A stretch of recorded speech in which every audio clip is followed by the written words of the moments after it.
কেন ভুল করলাম, তাহলে মনে মনে যাতে আফসোস করে পরবর্তী নির্বাচনের জন্য তারা তৈরি হয় তোমাদের সঙ্গে যুক্ত হওয়ার জন্য। এই ব্যবস্থা তোমাদের করতে হবে, এটা হলো আমাদের কাজ।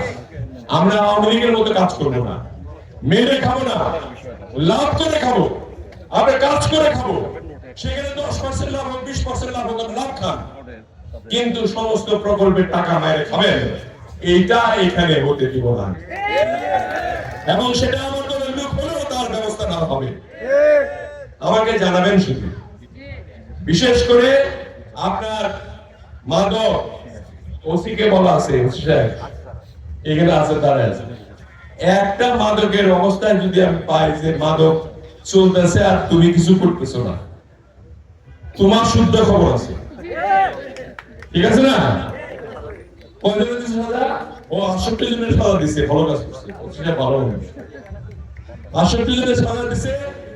এবং কোন মাদকের তদবিরের জন্য যদি আমার কাছে আসেন যে ওকে ছাড়াই দিতে হবে, সমস্ত দেওয়ানগঞ্জ বক্সিগঞ্জের লোক মিলে এসে যদি বলেন আমাকে যে ভাই আমরা আপনার লোক ওই লোকটাকে ছেড়ে দেন, আমি দিব না। আমি এই মাদককে আর এই মাদক মুক্ত দেওয়ানগঞ্জ বক্সিগঞ্জ দেখতে চাই।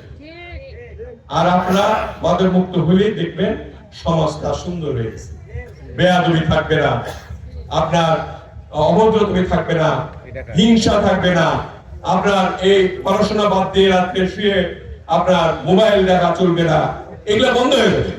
মাদকটা বন্ধ করতে হবে। আপনারা বিদ্যুতের কথা বলেছেন, আমি দেখতেছি বিদ্যুতের এখানে 3.5 মেগাওয়াট ছিল। আমি গতবার দেওয়ানগঞ্জে আসার